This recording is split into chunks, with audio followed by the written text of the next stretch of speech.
If you've got children or students at home under lockdown attempting to write essays on their phones, listen up. I'm going to use this ASRock Desk Mini H470W to build a fully configured Windows 10 PC for under £500. There will be a little bit of cheating there, but bear with me. For your £220 here in the UK, you get this ASRock barebones, which consists of a very small chassis, a motherboard that follows the STX form factor, that's sub ITX, so no expansion capability, no PCI Express slots.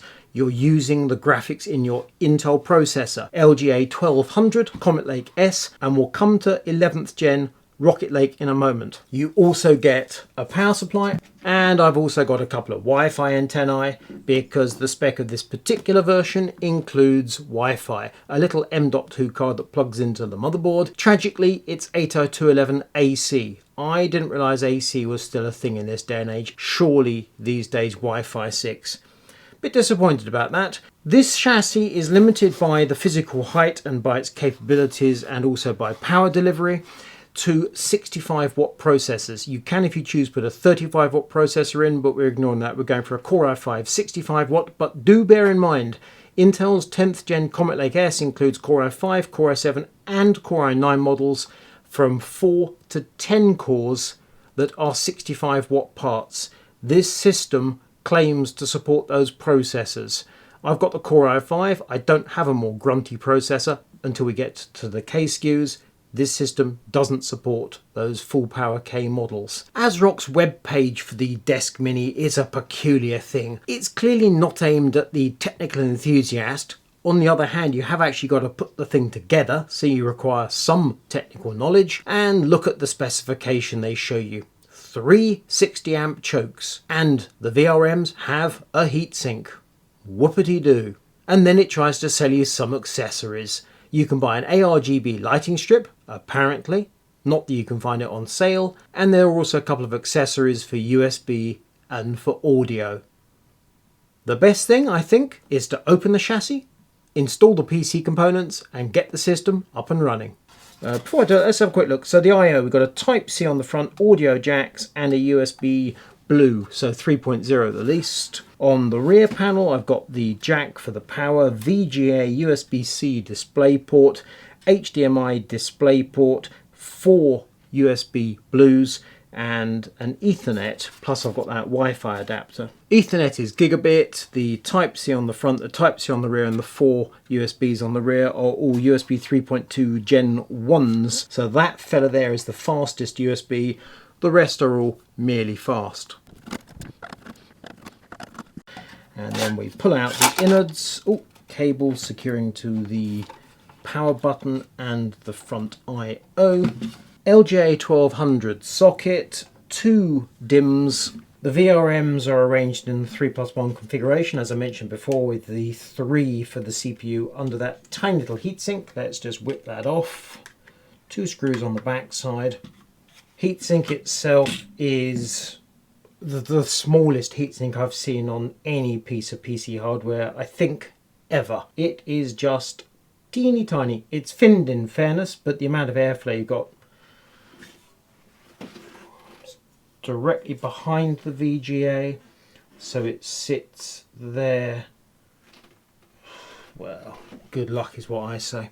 So we have an ISL 69269 VRM controller. We've got a total of 4 Dr. Moss 50 amp power stages, which are Vishay SIC 654As. Might be worth pointing out that the power adapter, when it plugs in just there.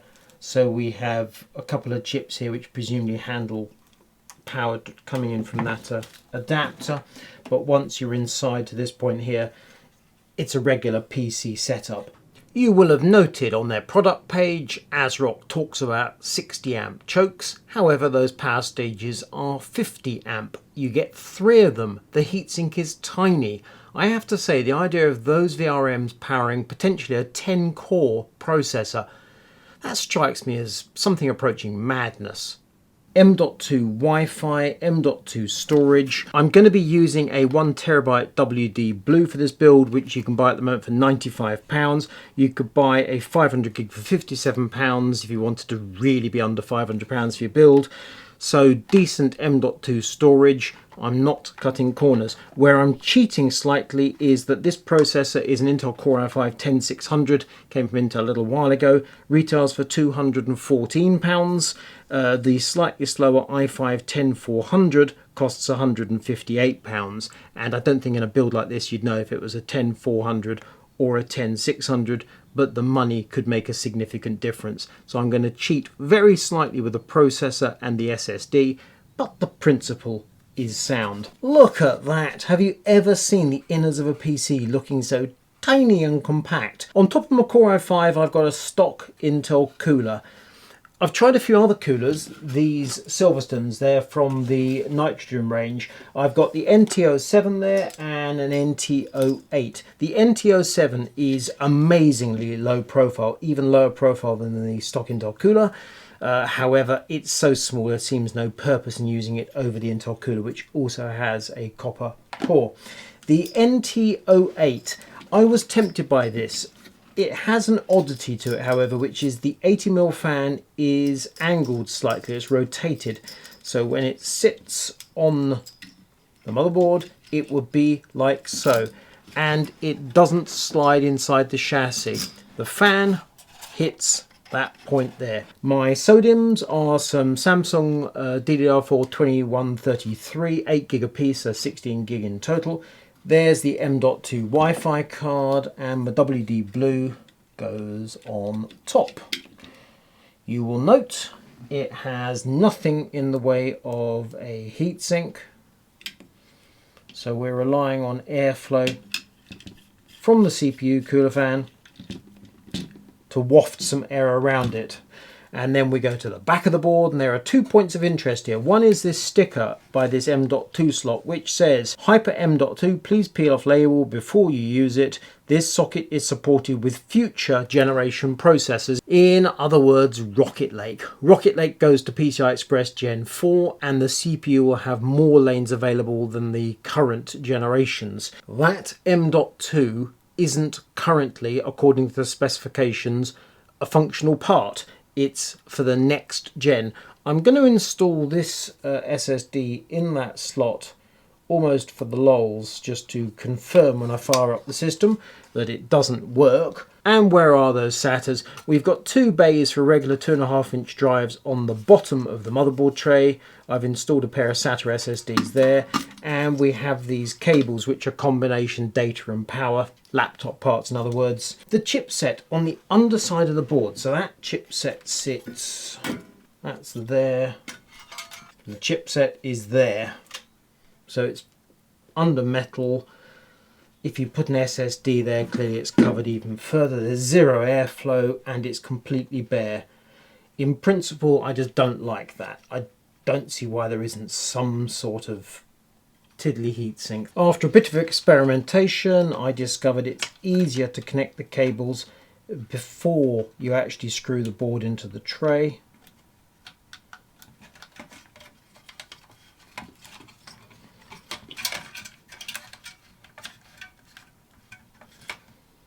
Like so, and slide the innards back inside the chassis.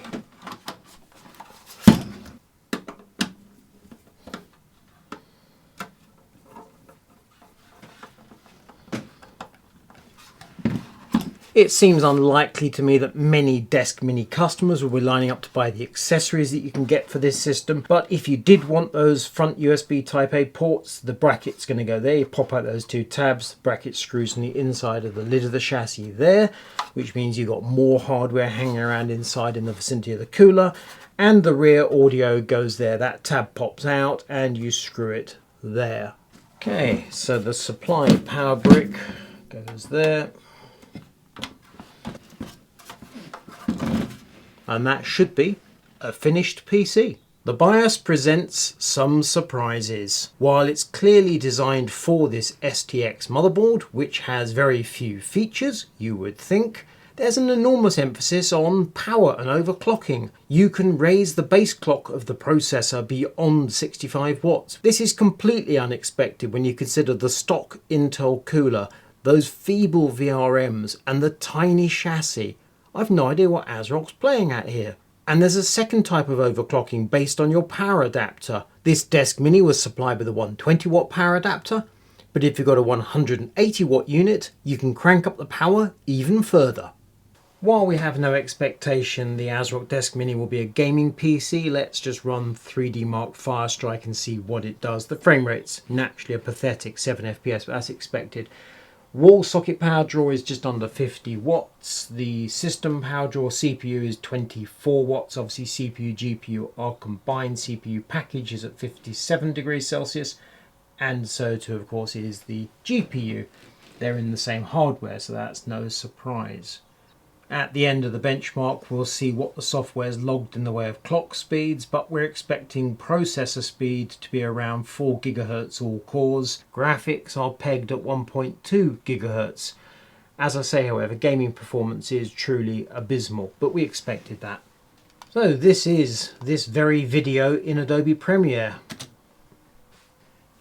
Look at that. Processor immediately jumps from 49 degrees to 70. Graphics 80% load, 130 watts at the wall socket. Essentially the system is flat out playing this video back in the Premiere preview. It's time to push the system to the limits. Let's go for Blender, classroom test.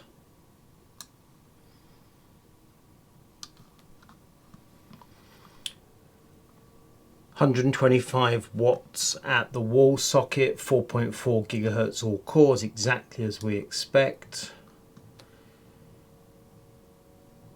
CPU package power 75 watts, that'll soon drop to 65. CPU temperature's around 70, VRM temperature is approaching 70.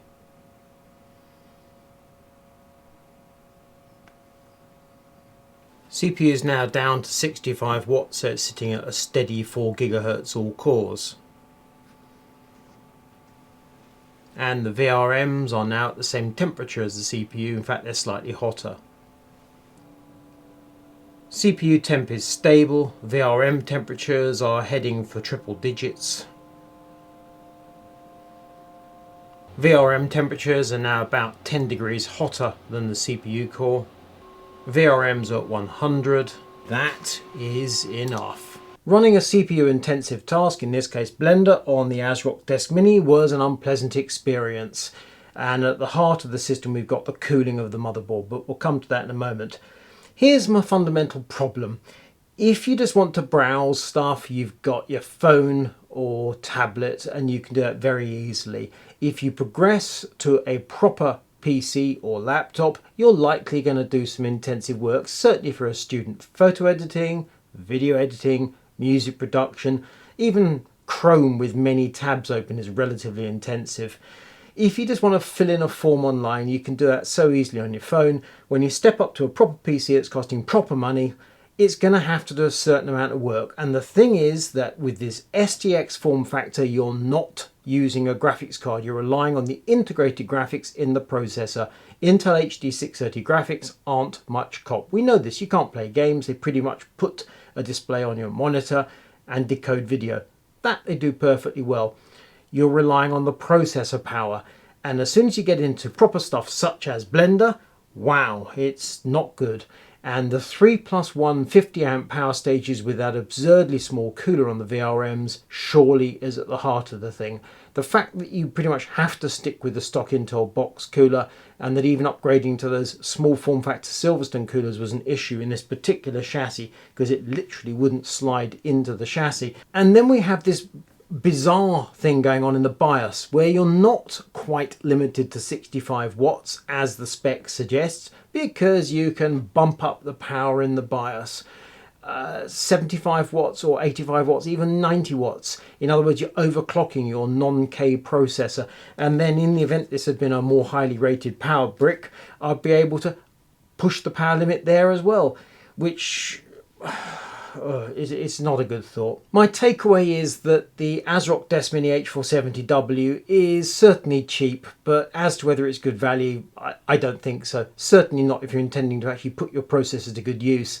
And this is once again a Core i5, a quad-core 8-thread processor.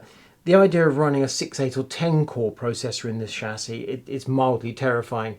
And as for the next gen, 11th gen Rocket Lake that can use that second M.2, but with those higher power cores, similarly not a good thought. So it's been a trial of an experience. We've come out the other side. I don't intend to use the Desk Mini again.